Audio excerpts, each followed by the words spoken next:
Hoje a receita é daquelas que fazem a vizinhança bater na porta perguntando: tem um pedacinho sobrando? Vamos começar pelo elenco principal desse espetáculo culinário. Ingredientes da massa: os astros do bolo. Temos 5 ovos, porque bolo bom não economiza na personalidade. 2 xícaras de açúcar, para garantir aquele docinho que abraça a alma. 250 gramas de manteiga, nada de miséria, aqui é maciez de respeito. 4 xícaras de farinha de trigo, para dar estrutura e deixar o bolo bem fofinho. 1 xícara de leite, para dar aquela leveza. E para o recheio dos sonhos, 3 colheres de leite ninho, porque a gente não veio para brincar. 1 lata de leite condensado. 1 caixa de creme de leite, para deixar tudo ainda mais irresistível. E para a geleia de morango, 500 gramas de morangos bem lindos. E já vou deixar a forma untada para adiantar e o forno ligado para ir pré-aquecendo, porque aqui a gente não perde tempo. Aí não esquecendo, 1 colher de fermento para bolo, o responsável por fazer tudo crescer e ficar lindo. E claro, umas gotinhas de baunilha, porque detalhe faz diferença. Modo de preparo. Primeiro, vamos bater as claras em neve, aquele ponto fofinho que parece nuvem. Se tem um segredo que faz toda a diferença no bolo, é bater as claras em neve e acrescentá-las no final da massa. Pode parecer um detalhe simples, mas é aí que mora a mágica da fofura. Quando batemos as claras, incorporamos ar nelas. Esse ar forma pequenas bolhas que, no forno, se expandem com o calor e ajudam o bolo a crescer de maneira leve e uniforme. É como se estivéssemos colocando microbalõezinhos dentro da massa. Se misturarmos tudo de qualquer jeito desde o começo, perdemos essa estrutura cheia de ar. A massa pode até crescer, mas não vai ter aquela textura macia e aerada que derrete na boca. Por isso, o ideal é bater as claras até o ponto de neve firme e só então incorporá-las delicadamente à massa já pronta. Nada de mexer com força. O movimento precisa ser suave, de baixo para cima, para preservar o ar que foi incorporado. Adicionar as claras no final também ajuda a deixar o bolo mais leve, menos denso e com um miolo mais uniforme. É essa técnica que separa um bolo de um bolo digno de confeitaria. Então, da próxima vez que alguém disser que tanto faz, você já sabe, bater as claras em neve e acrescentar por último não é frescura, é técnica, é ciência e é o segredo para um bolo perfeito. Começamos colocando na tigela da batedeira as gemas, a manteiga em temperatura ambiente e o açúcar. É importante que a manteiga esteja macia, mas não derretida, para garantir uma boa emulsão.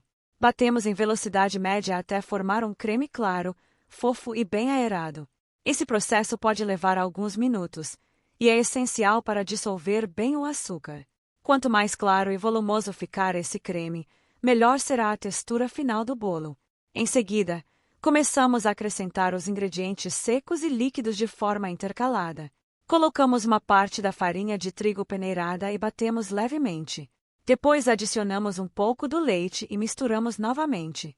Seguimos alternando farinha e leite até que tudo esteja incorporado. Esse processo evita que a massa fique pesada ou forme grumos. Durante essa etapa, adicionamos também as gotinhas de baunilha. A baunilha realça o sabor e deixa a massa mais aromática. É importante não bater em excesso após adicionar a farinha, para não desenvolver demais o glúten. O excesso de batimento pode deixar o bolo mais denso.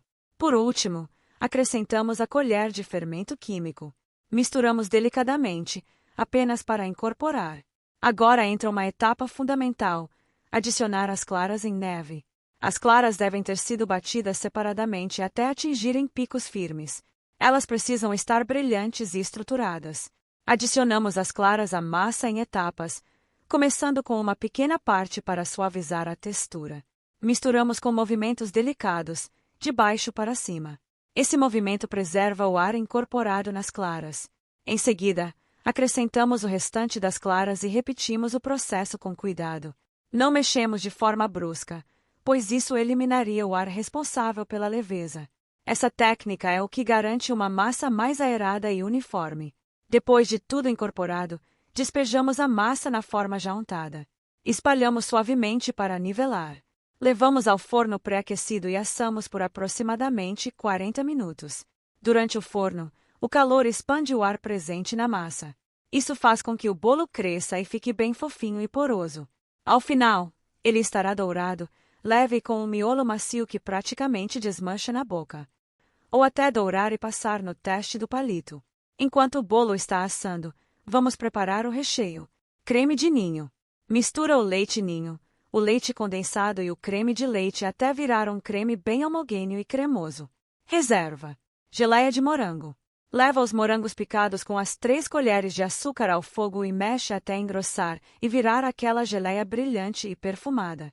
Depois que o bolo esfriar, é só cortar ao meio, rechear com o creme de ninho, colocar uma camada generosa de geleia de morango e fechar com a outra parte do bolo. E pronto! Um bolo recheado de creme ninho com geleia de morango que é praticamente uma declaração de amor em forma de sobremesa. Agora me conta, você vai dividir ou vai esconder para comer sozinho?